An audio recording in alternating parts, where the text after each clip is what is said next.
10 common Facebook marketing mistakes. There are very common marketing mistakes that even promotion veterans commit on Facebook. It seems like even the very best of us are not immune to these common mistakes. It's a good idea if you want to save a lot of time, effort, and money at this point to become aware of these mistakes. This will decrease the likelihood that you will probably commit these same errors. Starting off paid campaigns with a bang. Do not start off your paid campaigns with a bang. Start with a free campaign first. Build your audience organically. Get some consumer intelligence. Then you should have the information you need to put together an experimental paid marketing campaign. Start low and slow. The worst thing you can do is to jump in with a massive budget and absolutely no clue.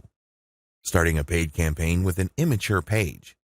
If your page is very new or there's really not that much engagement yet, you might want to hold off on a paid campaign.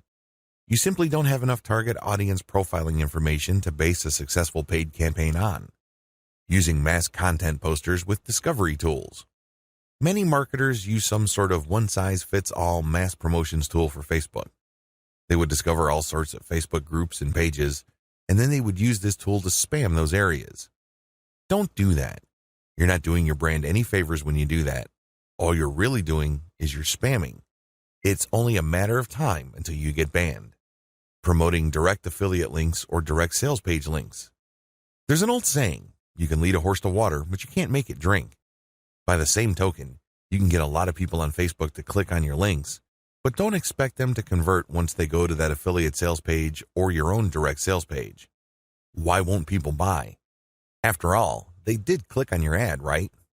Answer, they haven't been properly qualified. In many cases, they click out of curiosity. Maybe they clicked by mistake. Whatever the case, you still did not get a sale. Posting direct links is not the way to go. You have to build confidence. You have to build trust first. Pulling random content and curating them based solely on keywords.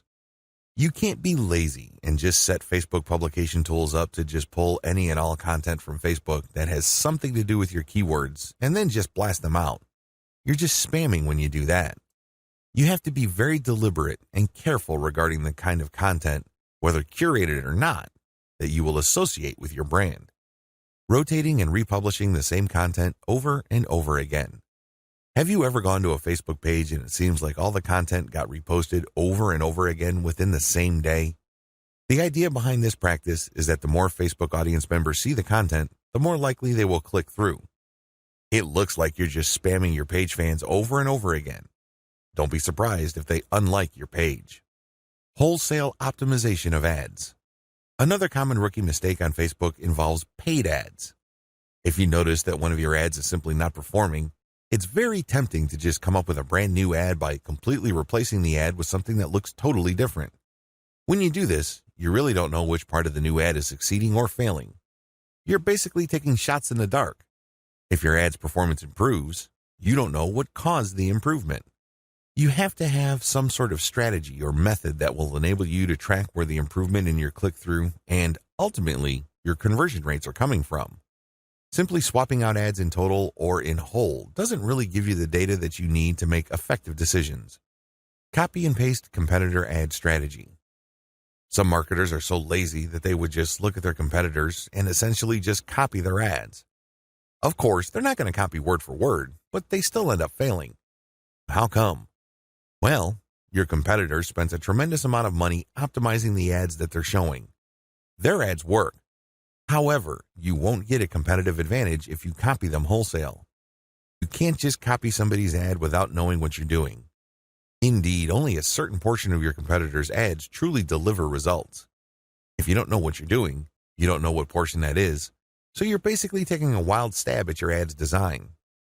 You may be saying the wrong things at the right time, or you're saying the right things to the wrong people. You end up failing. Quitting paid marketing too early. Many rookie Facebook marketers have a one-time, big-time mindset. They've heard of how awesome Facebook traffic is, so they put together some hard-earned, precious capital to run an ad campaign. If the campaign doesn't work out according to their expectations, they're too quick to pull the plug and quit FB ads altogether. Just because things aren't working out, it doesn't mean that you have to pull the plug on the whole thing. You can stop certain campaigns and start new ones and operate with the same budget. You'd make modifications of your existing campaigns. Failing like a huge train wreck. Have you ever seen a slow-motion train wreck? It's quite sad because it's all too predictable, but you can't turn your head and look the other way. You want to know what's coming next.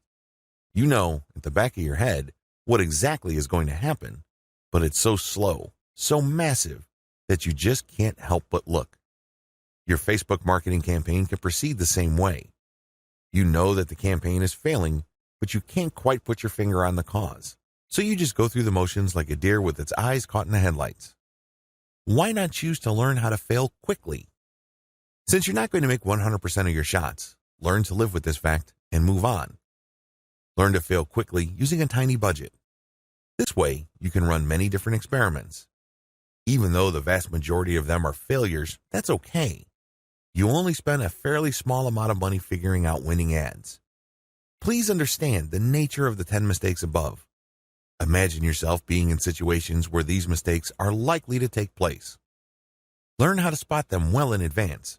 Prepare your plan B should you find yourself committing these mistakes. How to optimize your Facebook ad campaigns. Follow the steps below so you don't overthink things and make bad decisions when optimizing your FB ads. Reverse engineer your competitors and come up with a standard model. If you have a personal account, find your competitors and like their pages. Before you know it, you'll start seeing ads either from your competitors themselves or from businesses that are very similar to your competitors. Pay close attention to these ads. Reverse engineer them to find the standard model for these ads. In other words, go through as many of these ads as possible and get a clear understanding of what kind of pictures, headlines, and text they use. Also, if they are mostly promoting posts, pay attention to that. Whatever the case may be, look at what they're doing and see common patterns. Focus on the most commonly used strategies because this gives you the industry standard model. Don't get sidetracked by ads that seem so different, so new or so innovative because if they are so different from the industry standard model, they're outliers. There's a high chance that those ads do not convert. Come up with your own version and test with a low budget. Test with a low budget. You don't want to burn through a tremendous amount of cash during the testing process.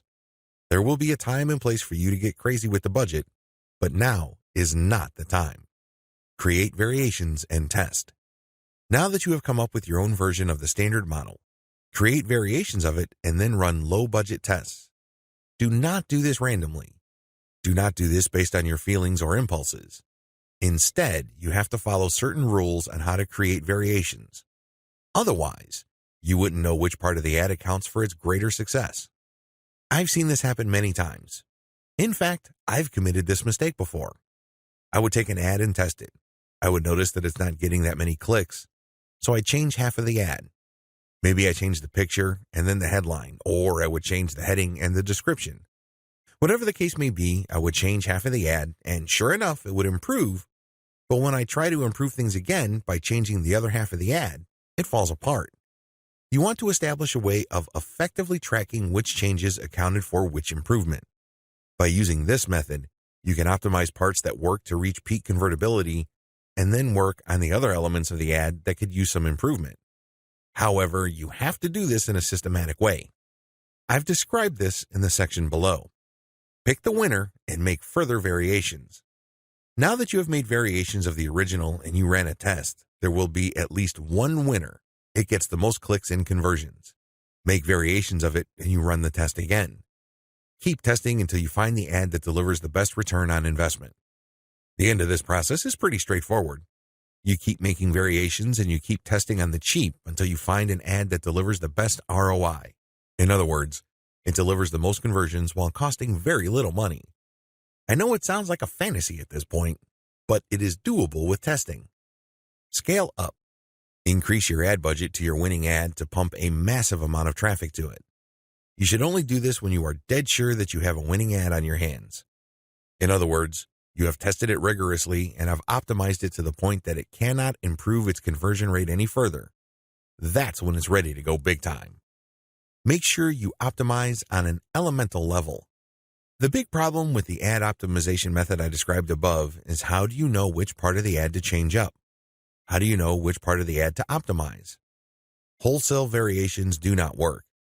You can't just take an ad, see that it doesn't work, replace it with a completely different ad, see that it doesn't work, and then repeat that process. Even if you're spending very little money, it still burns a tremendous amount of time, effort, and opportunities.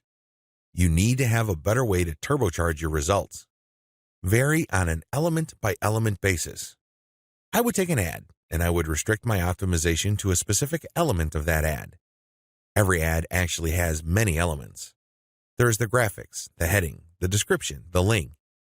I would start with one element, and I will come up with different versions. The most obvious part is the picture. So I'd play around with the different pictures and see which gets the most clicks. I would then come up with a variation of that picture and see if I can improve my click-through rate. Again, I'm spending very little money here. I just want to see an improvement in click-through rate for that element that I'm varying. Once I have reached a plateau and I can't improve any more on that element, I would then switch to another element. For example, if I'm running a campaign for dog food and I notice that my best performing picture after a series of variations is a picture of a chihuahua that seems to be smiling, I will keep that picture, but then I will then switch to the next element of the ad, which is the headline. I would then keep varying the headline to see if I can improve the conversion rate of that ad. Once I've reached the ceiling or a plateau for improvements in conversions due to headline changes, I then move to the description. Do you see how this works? You know that you have to vary an element if you keep picking the winning variation. You do this with small tests until the whole ad is optimized. After all elements have been optimized, scale up your ad buy. Once I've gotten an ad that converts much better than its original form, and I've gone through all the elements, now is the time to scale up. This is where I pour quite a large amount of cash into my Facebook ad campaign to boost traffic.